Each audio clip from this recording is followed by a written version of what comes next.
Hey everyone, it is Kat And Amber. and we are Wandering Soup.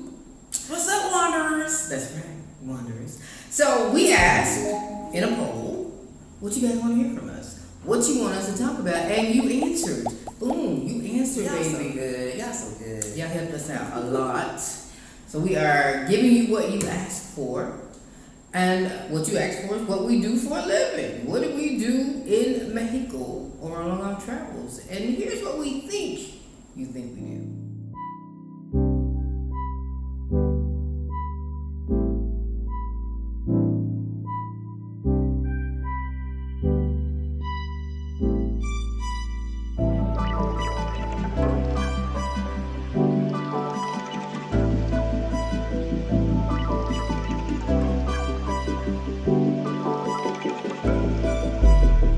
But that ain't us. They cute though. I mean, the matching outfits, Right. color coordinated with the home office, gorgeous, gorgeous.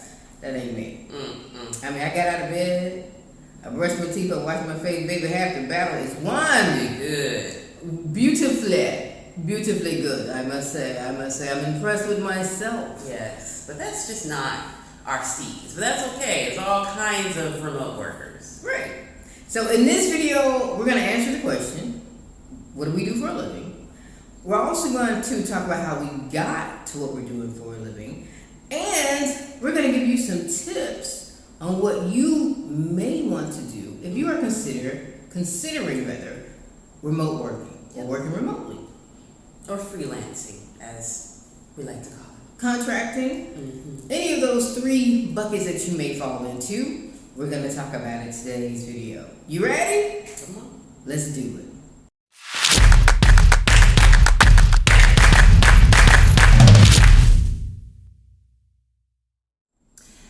Hi, y'all. So, this is Amber, of course. Wow.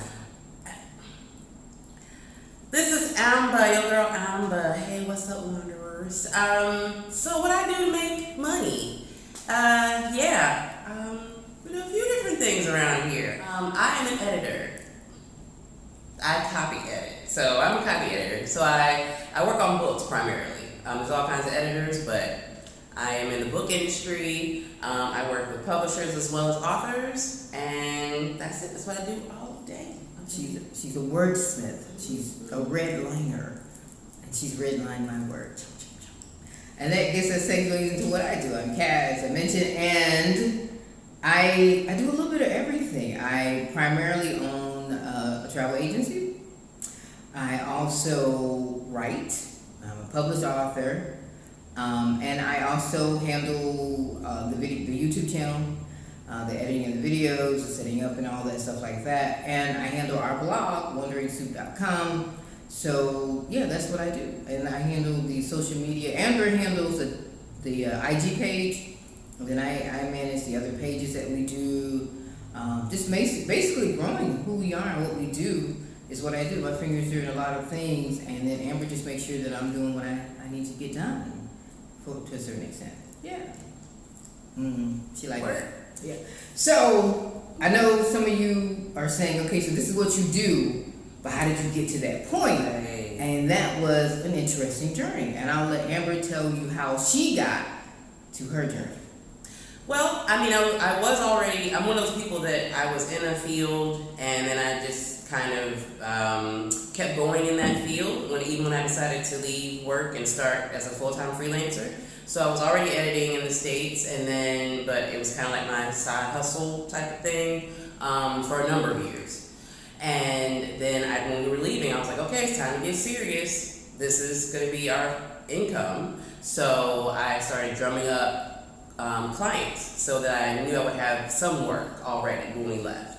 So I was doing that for probably a good 6 months to a year, before we even left, and learning how to market, learning how to promote, all that kind of stuff. So that was key, and just getting the practice and just learning how to interact with clients and how to keep clients, and I'm really thankful that I started that before we left. Right, and the pricing aspect, Right. we debated that many hours. Right. I built her website. We built the website. Her daughter did the design.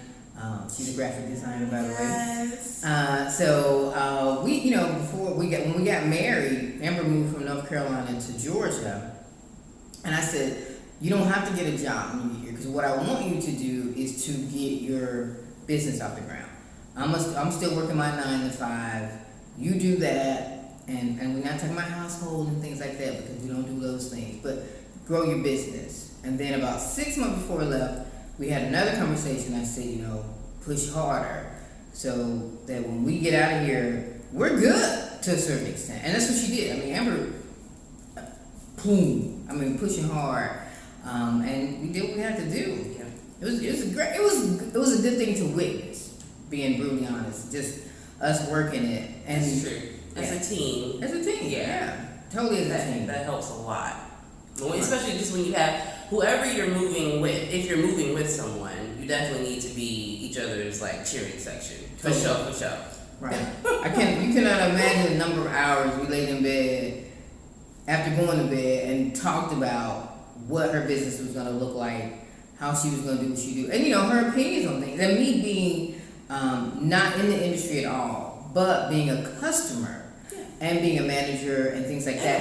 And a writer, but not being on the editing side and just throwing things and saying, this is what I would expect, this is what I would want as a consumer. And then, you know, working the pricing system. And she's went up on her prices at least 4 or 5 times since we've been on the road. Because, you know, you're starting out, you know, you do what you got to do. Lowballing. And then we bumped it up every 6 months. You know, we do an evaluation. She speaks it out loud. We sit down, we chee it out. And then we move on to the next thing. We don't do the sister girl discount no more. Anyway, and so that leads to me. Yes. Pretty much the same setup. Once I decided I was going to leave my 9 to 5, and we had actually picked a date to leave the country, and by doing that date was when we purchased our plane tickets. We picked the country, and we bought the plane tickets. And that once that was done, and then you ain't getting your money back, it was done. So that was the end date for us. So what I did was I like traveling, so I decided to go with that natural affinity and start building my travel agency. And so I picked a conglomerate, all kinds of things I had to do in the background. I did a lot of training. I went out of state for training, just to make sure that I was the best that I could do. I continue to do training in that field. I built up the blog itself, wanderingsoup.com. I started writing daily, sometimes weekly blogs for there.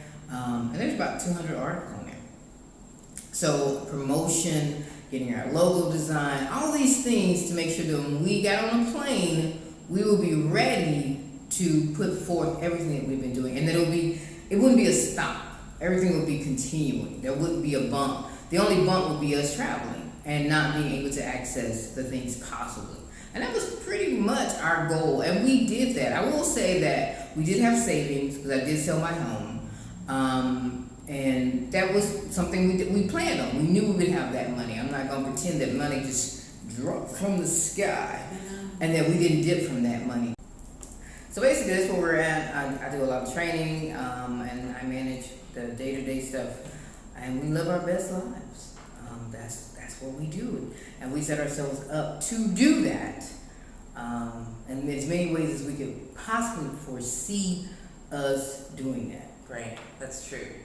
And one thing I just want to slide in there, don't be afraid of what you just said, which is like training for the job you want. Like if you know, let's say you're taking on something new that you hadn't done before when you're about to leave the States. Like go ahead and put in that time to invest in those training courses. Like take time to, watch those YouTube tutorials. Like go ahead and, step your game up when it comes to whatever you want to do. You can do it. You just need to put in the work. The same when it comes to if there's something you're interested in, you haven't done it before, but you're like, I can do that job when I leave the States.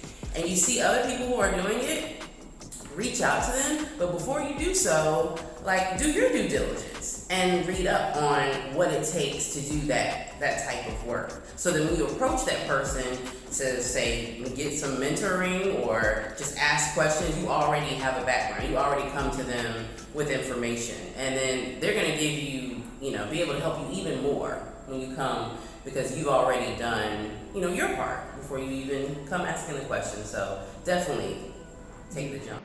Hey y'all, the video got really long, so we wanted to cut it in half a little bit. So make sure you go to the next video in this session, which is 7 tips for working remotely. And of course, let us know what you think in the comments.